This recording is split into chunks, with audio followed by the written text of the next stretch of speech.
I'm Miranda Miller. If you've been following along or paying attention, you may have noticed that I've been riding a bunch of different bikes this season. So in this video, I'm going to take you through 10 thoughts on my Trek Fuel EX. It's sick in thought. I like it. So I think one of the coolest things about the Trek Fuel EX is that it really is a do-everything bike. Like when people say that, I think they're talking about this bike. The way I have it set up right now is 160 Lyric and then 140 in the rear. You can pretty much make it any kind of bike that you want. You can put a coil in it, you can put an air shock in it, you can go mullet, you can go 29er, you can go slack, you can go steep, you can go neutral, more progressive, less progressive, high, low. You know, you can kind of create any sort of bike you want for any kind of riding out of this one bike, and I think that's super cool.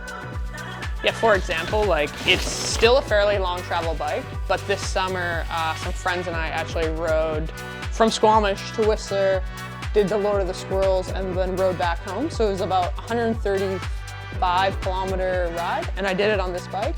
And all I did was I just changed my double down casing for XO and a little bit of a faster rolling tire. And yeah, that was it.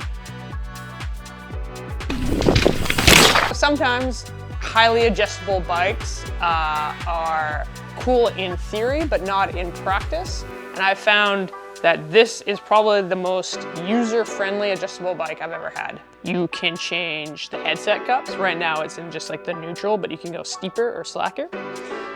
You can change your progression a little bit less, a little bit more. I think it's 25% more. Don't quote me on that. Have it in less. You can go high or low right here.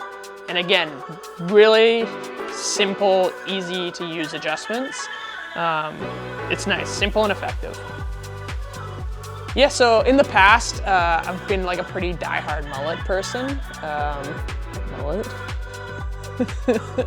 But lately, since riding this bike more, I've sort of come back around to really loving the full 29er. You have the option to do both, but I've mostly been running this bike as a 29er, and it's still really playful. I'm comfortable on steeps. Yeah, it's been good. Yeah, so I use this bike to do a lot of training, longer rides, intervals. It pedals really well, but then I can still do like, you know, I can still ride any trail that I want to ride. So yeah, it accelerates really fast. It's easy to change direction, but I've also noticed that it stays pretty settled, like through rough terrain, steeper terrain, especially under braking. It's pretty cool. This point's for real. Favorite things about Trek is that they have that medium-large frame size. I've personally felt that a lot of the time a medium is a little bit too small, a large is like kind of aggressive for me. So really stoked on the medium-large. That's like a 465, 470 reach, depending on how you have the headset, and then a 440 chainstay. And for me, that's like my dream kind of reach and chainstay numbers. The coolest thing about this bike is its paint job. Trek has a pretty cool like Project One paint shop where they do custom or limited edition paint jobs. This one, I don't know what you'd call it. Shadows on the wall, tree fern shadows on the wall. I'm not sure, but Brandon Semenuk has the same one.